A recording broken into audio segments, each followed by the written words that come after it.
first I formed government in 1996. Then we made some development, but again we had problem. There was a military-backed government came to power, so again our people suffered a lot. But then the second time in 2008 election, when we formed government, we started with a planned way the economic development.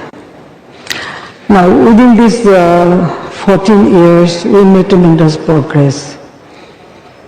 But the development will continue, and gradually. It is not that with a just planned way, with targeted plan that which is our priority: food security, nutrition, healthcare, housing, clothing, everything. So we are going smoothly. In 2019 to 20, we achieved our GDP 8.1%. So we're very happy that we will go forward. But 2015, Bangladesh graduated a lower middle class, but we have our target that we will do more. We are doing very well. Unfortunately, this COVID-19 pandemic started. And that time, not only Bangladesh, I consider the whole world suffer because of this COVID-19. But with our all pragmatic plan, program, we overcome the situation. We just started rebounding our economy gradually. Unfortunately, this Ukraine-Russia war. And now you're looking to the IMF. We know that a $4.7 billion loan is under review. Are you able to meet the IMF commitments given that elections are underway? I'm telling you one thing, that yes, because of this COVID-19, when this Ukraine war started, this inflation rate went so high, the price of the fuel or fertilizer, food, everything gone up. Naturally, we face a jerk that suddenly facing problem. But then we overcome. Now, about the IMF loan, I can tell you that our economy is going smoothly. From, though 8% GDP we couldn't achieve, but average 6% GDP still we are achieving.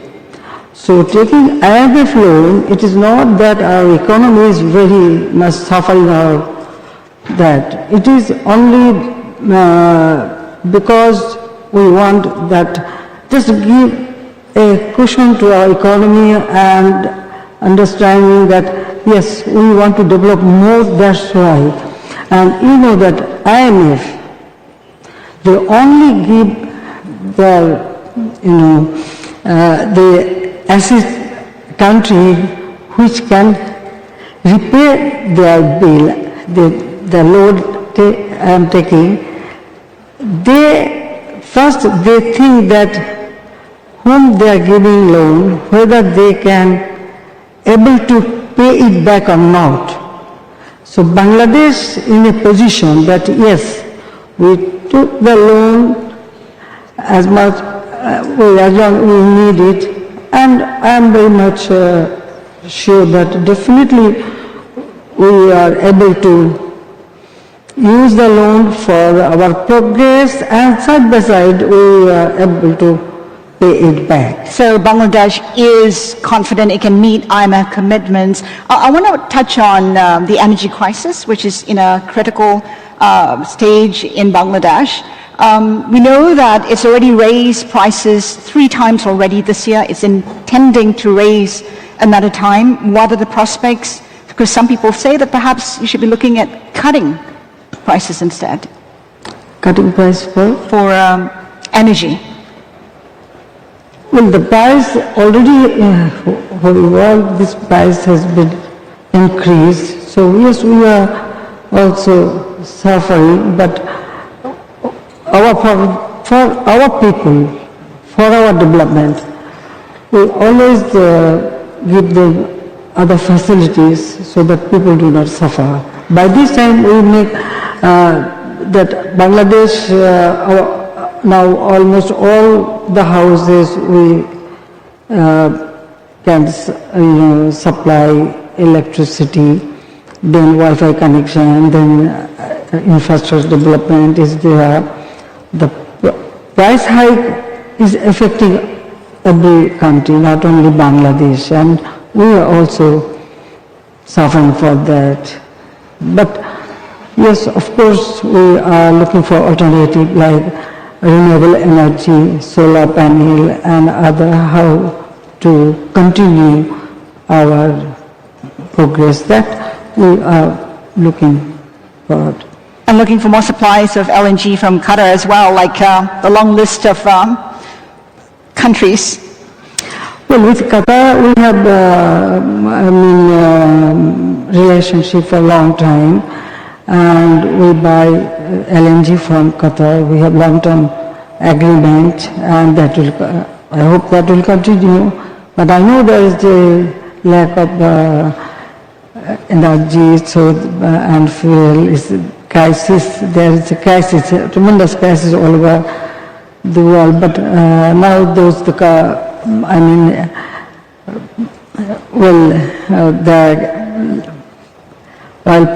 oil producing country, there is a tremendous demand. It is true, but because we have already long-term agreement, so it will continue. I am very much hopeful. We know that countries like India have been seeking oil from Russia at a much cheaper price. Is Russia a possible supplier for you? From Russia we never bought oil, but... Might you consider? Well, wherever it is available and who will give a comfortable price, definitely we will avail that. Why not? Listen, our foreign policy is very clear. I just want to tell the audience that Bangladesh foreign policy is friendship to all, malice to none. So with everybody we have very good relationship. And another thing I want to mention, that yes, country to country maybe have conflict, but we never poke our nose to that. We never, play a partisan role.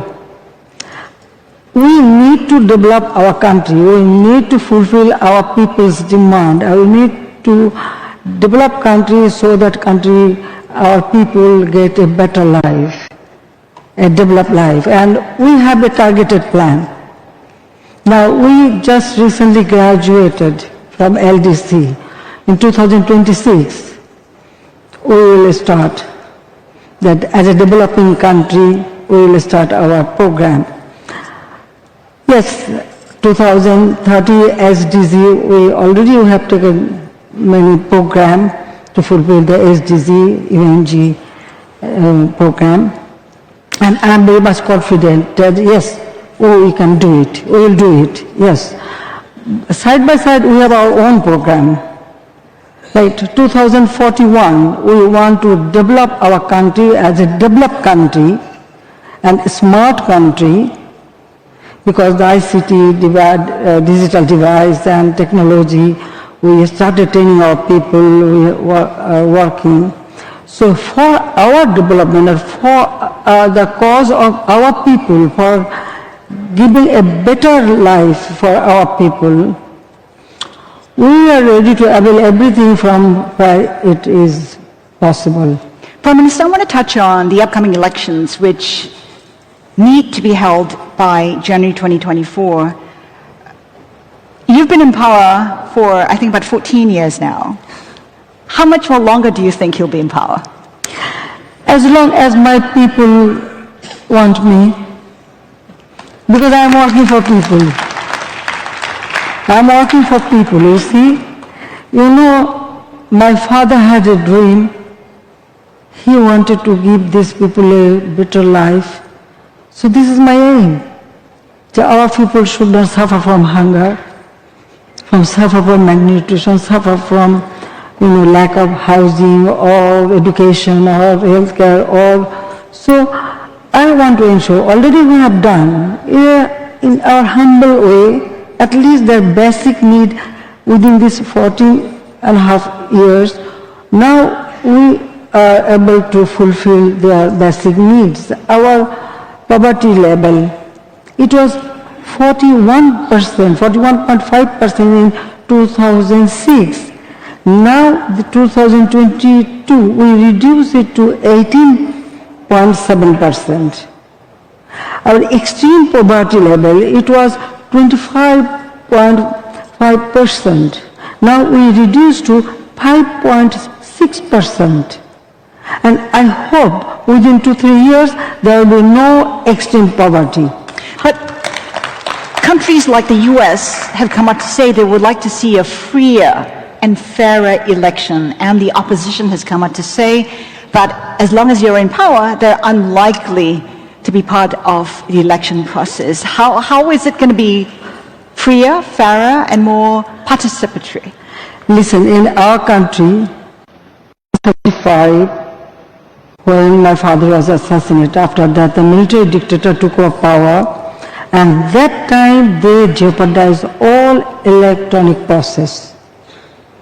The election was just a game. It is our struggle. In 81, when I returned home, because 75, I told you that me and my sister and myself, we were abroad. So we lived abroad as a refugee. That was actually a refugee life. But in 1981, when my party, Bangladesh Awami League, elected me as the president of the party in my absentia when I returned home. Since then, we started struggling for democracy, for people's voting right, people's right to vote. That means they should have right to exercise their adult franchise. So it is our struggle to ensure free, fair election, and I did it. During our time, every election, yes, some opposition may raise the question, but the opposition position, at present, the main opposition, that party was constituted by a military dictator. They first capture power, then they form this party. In 2008 election, nobody could raise any question about the election, but that election, what was the result? Now this party, who is raising this point, that party get only 29 seats out of 300 seats in our parliament. So this party, they had 20 party alliance, so they get only 29 seats. So I am here to ensure our people's voting right, because people should decide who will run the country. It is people's power. So I want to ensure people's power. I am here not to grab power. Rather, I want to power our people that they should have the right to choose their government. So under our government, definitely election will be free and fair. Why not? Now, some parties said they will not participate. How they can participate? Because during their time, countries suffered a lot. Our people suffered. That time, the terrorist activities increased. Every year there was a corruption, nepotism, so exploitation. They never bother for people. It was very difficult for our people to get one meal per day. That was their situation. When my party came back to power, since then we ensure everything for our people. So now, election, it is people's right. What we have done, now people understand that. If they vote for us, I am here. If they don't, Okay, fine. Now, during our time, there are many by-elections, local elections. You can see who is creating problem, who is not. But every election, some incident may take place. Now, you mentioned about the US. So now you just think about the US president election. Mr. Trump still didn't accept the result. What they can say now? So, already we ask everybody, whoever want to send, even if they want to send observer, they can do it. So I can tell you that I am here to ensure my people's democratic right, voting right, and it is our struggle. And through my struggle, so many times I face the odd situation you cannot imagine. Yes, I survived. I don't know. Allah has given me, maybe Allah has given me some job to do. Till that time, I know I am here because I lost all my family member. I cannot forget that. Even I didn't get justice. So I am here to serve my country, my people, that they should live a better life, a prosperous life. Bangladesh we liberated, so Bangladesh would be a developed country. That is my aim. So why I should, try to jeopardize people's rights? We have established. So they should think about it. So definitely election will be free and fair. And now, the party, I told you, there's a military ruler, they constitute those party, or the war criminals party, or the killers of our parents' party. They may not feel comfortable, but other people, there are many other parties. Those parties will participate in the election. Right. Yeah, so I don't understand why they raise this question time and again. On that note, we have to end the conversation. Prime Minister, we thank you so much for your time today. Thank you, ma'am. Thank you very much. Thank you.